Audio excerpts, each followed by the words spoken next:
아멘.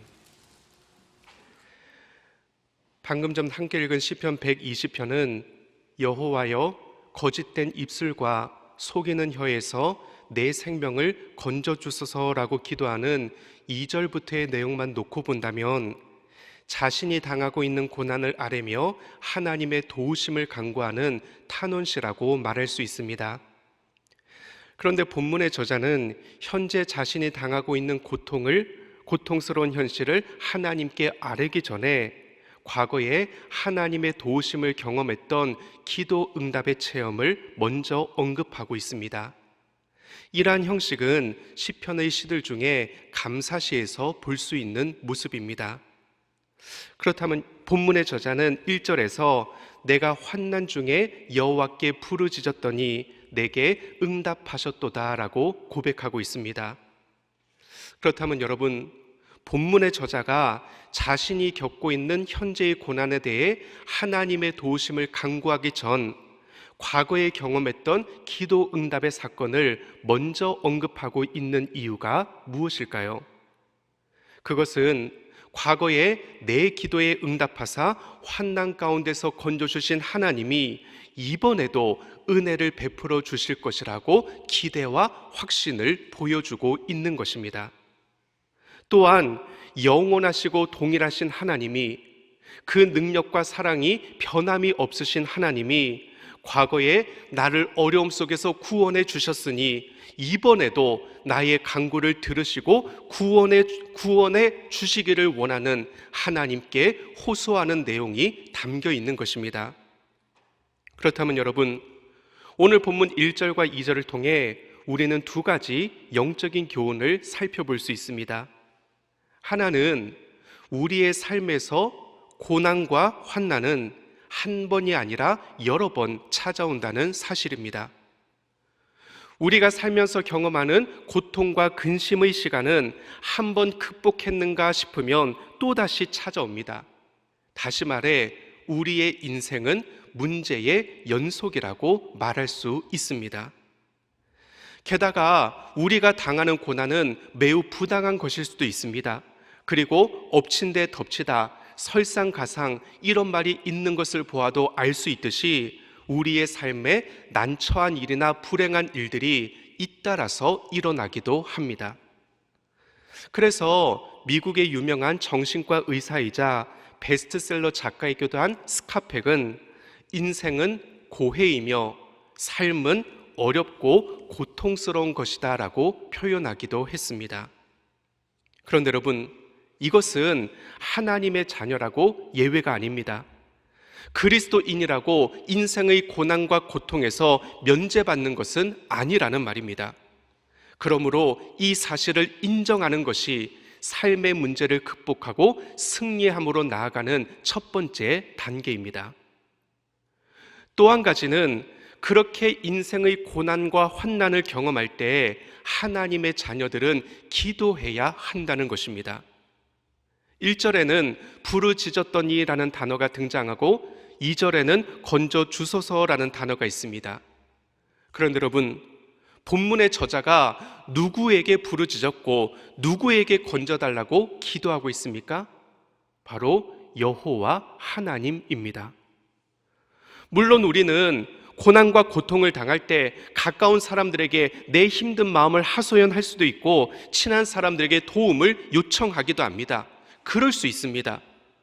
그런데 여러분, 인간의 역사를 다스리시고 각 개인의 생사화복을 주관하시는 하나님은 한 사람을 구원하시거나 심판하시기 위해 또는 도우시거나 징계하시기 위해 다른 사람을 도구로 사용하십니다. 그렇다면 우리가 근본적으로 부르짖고 건져달라고 호소하며 기도해야 할 대상은 사람이 아니라 하나님이십니다.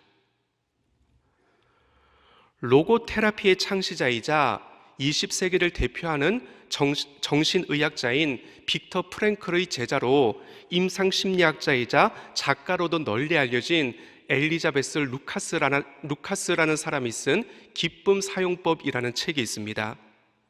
이 책에서 저자는 흥미로운 조언을 독자들에게 들려주고 있습니다. 한번 들어보시기 바랍니다. 물론 친한 친구들끼리 솔직하게 속마음을 털어놓고 속상했던 이야기를 하고 나면 속이 후련해지고 친구들의 따뜻한 위로가 힘이 됩니다. 그럼에도 불구하고 친구들이 부담을 느낄 정도의 이야기는 하지 않는 것이 바람직합니다. 현대인들은 다른 사람의 말에 깊이 공감하는 능력이 이전 시대 사람들보다 많이 결여되어 있습니다. 그래서 우리가 일상에서 짜증나고 화가 난 일을 구구절절 늘어놓으면 이야기를 듣는 사람들이 듣는 것을 불편해하고 결국 관계에도 좋지 않은 영향을 미칠 수 있습니다. 다른 사람들에게 부정적인 이야기를 많이 하면 이야기를 듣는 사람들은 힘들어하면서 거부감을 갖게 됩니다. 여러분, 하나님이 우리 각 개인을 사랑하시는 것만큼 다른 사람이 나를 그렇게 사랑하지 못합니다. 하나님이 우리 각 개인의 사정을 아시는 것만큼 다른 사람이 나의 사정을 그렇게 알지 못합니다. 하나님이 가지고 계시며 당신의 자녀들을 위하여 베풀어 주시기를 원하시는 능력만큼 다른 사람이 그렇게 능력을 가지고 내 문제를 해결해 주지 못합니다. 그렇다면 참된 지혜란 과거에 환난 중에서 나를 도우신 하나님이 현재의 어려움 중에서도 건져 주실 것을 믿고 사람이 아닌 하나님을 의지하고 하나님께 기도하는 것입니다. 다음으로 본문 2절부터 4절까지의 말씀을 다시 한번 읽어보겠습니다. 여호와여, 거짓된 입술과 속이는 혀에서 내 생명을 건져 주소서. 너 속이는 혀여, 무엇을 내게 주며 무엇을 내게 더할꼬. 장사의 날카로운 화살과 로뎀나무 숯불 이리로다. 본문의 저자는 특별히 자신의 원수들이 거짓된 입술과 속이는 혀로 자신을 공격하여 공경에 처하게 되었다고 고백하고 있습니다. 새번역 성경에서는 이 거짓된 입술과 속이는 혀를 사기꾼들과 기만자들이라고 표현하고 있습니다. 원수들은 오로지 자신의 이익만을 위해서 혀를 마음대로 휘둘러서 저자를 괴롭히고 공격합니다. 그리고 자신을 향한 원수들의 의도적인 거짓말과 비방 때문에 지금 자신이 죽을 지경이 되었다고 저자는 하나님께 부르짖고 있습니다. 그런데 여러분, 지금 이 시대에도 사실과는 다른 가짜 뉴스, 거짓 뉴스들이 얼마나 많이 퍼지고 있습니까? 또한 카더라 통신이라고 해서 누군가에 대해 근거 없는 얘기들을 퍼뜨립니다.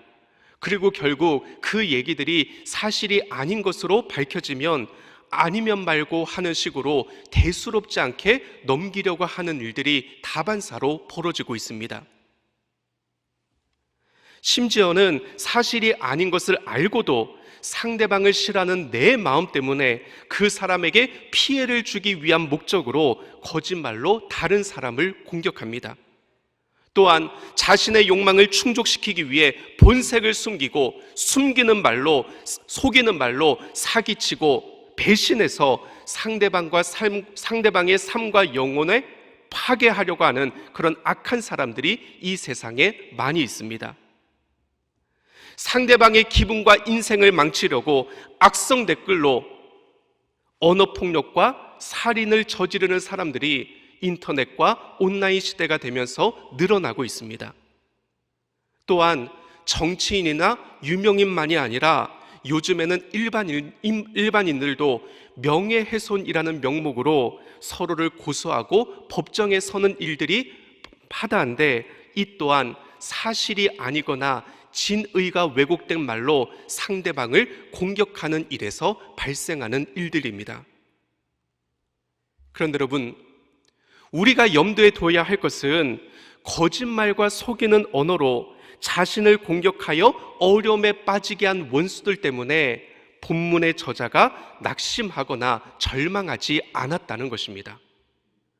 또한 하나님을 의심하거나 원망하면서 그의 삶을 포기하지 않았다는 것입니다. 그리고 눈에는 눈, 이에는 이 하는 식으로 악한 말로 원수들에게 맞대응하지도 않았습니다. 본문의 저자는 공의로우신 하나님을 신뢰하며 결국에는 하나님이 심판하실 것이라고 믿었습니다. 본문 3절과 4절을 제가 쉽게 번역된 새 번역 성경으로 읽어보겠습니다. 거짓말하는 자들아, 하나님이 너희를 어떻게 하며 너희에게 무슨 벌을 내리실 것 같으냐?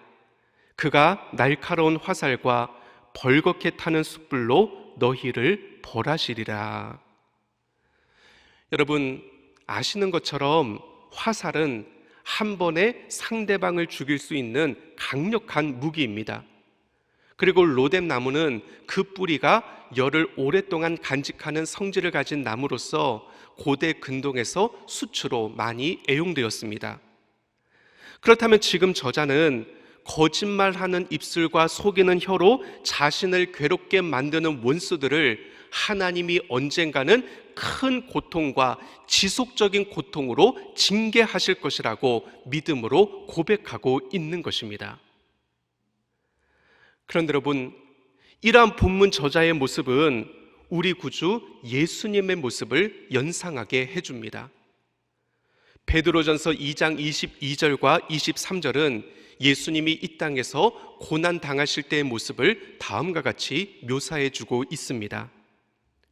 그는 죄를 범하지 아니하시고 그 입에 거짓도 없으시며 욕을 당하시되 맞대어 욕하지 아니하시고 고난을 당하시되 위협하지 아니하시고 오직 공의로 심판하시는 이에게 부탁하시며. 여러분, 내가 당한 만큼 나도 거짓말과 속이는 말로 상대방에게 복수해버리면 내 마음이 시원해질 수도 있을 것입니다. 그러나 그렇게 하기에 앞서 우리가 먼저 생각해야 할 것은 그러한 내 반응을 하나님이 기뻐하시느냐 하는 것입니다. 공의로 심판하시는 하나님께 기도하는 것, 이것이 하나님이 우리에게서 보시기를 원하시는 모습이 아니겠습니까? 다음으로 본문 5절부터 7절까지의 말씀을 다시 한번 읽어보겠습니다. 5절부터 7절까지입니다. 메색에 머물며 게달의 장막 중에 머무는 것이 내게 화로다. 내가 화평을 미워하는 자들과 함께 오래 거주하였도다. 나는 화평을 원할지라도 내가 말할 때에 그들은 싸우려 하는도다. 5절에서 메색은 이스라엘 북해와 카스피해 사이에 있었던 그 도시로서 강한 군사력으로 유명했는데 성경에서는 이 메색이 이스라엘을 침공한 원수 나라로 표기되고 있습니다. 그리고 게달은 아라비아 광야의 남쪽 지역으로서 이스마엘의 후예들이 살고 있는 곳이었는데 이 이스마엘의 후예들은 전쟁에 능한 동방의 유목민족이었습니다. 다시 말해 성경에서 메색과 게달은 호전적인 사람들, 공격적인 사람들, 전쟁을 좋아하는 사람들, 그리고 이 사람들이 이스라엘의 원수들로 표현되고 있습니다.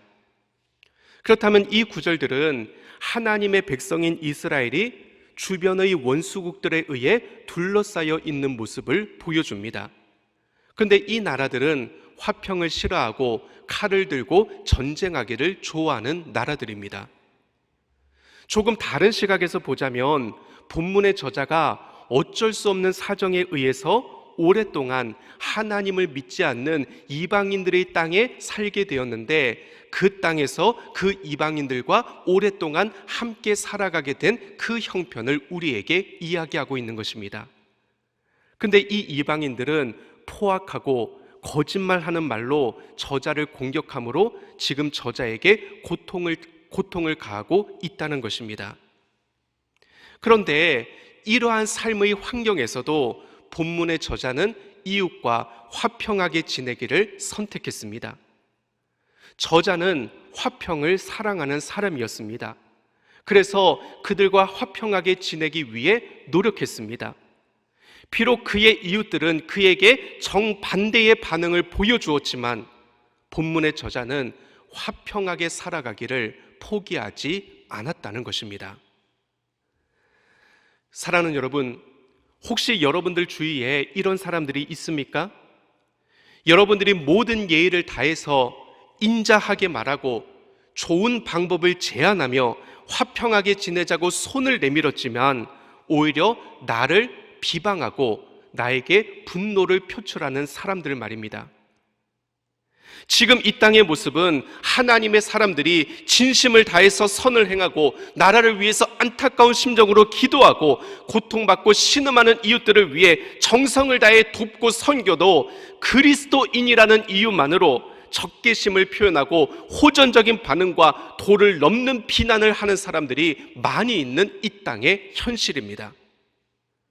그런데 여러분, 혹시 이러한 현실 앞에서 나만 좋은 마음으로 대하면 무슨 소용인가 싶은 생각에 화평하게 지내기를 그만두고 싶은 유혹을 받고 있지는 않으십니까? 그러나 하나님은 우리에게 말씀하십니다. 히브리서 12장 14절입니다. 모든 사랑과 더불어 화평함과 거룩함을 따르라. 베드로전서 3장 11절입니다. 악에서 떠나 선을 행하고 화평을 구하며 그것을 따르라. 여러분, 헌터라는 신학자가 삶의 패턴이라는 제목의 그의 책에서 인간들의 삶의 방식을 세 가지로 분류하고 있습니다. 선을 선으로, 악을 악으로 갚는 인간의 방식이 있습니다. 또한 선을 악으로 갚는 악마의 방식이 있습니다. 그리고 악을 선으로 갚는 하나님의 방식이 있습니다. 그렇다면 여러분들은 어떤 방식의 삶을 이 세상에서 살아가기를 원하십니까?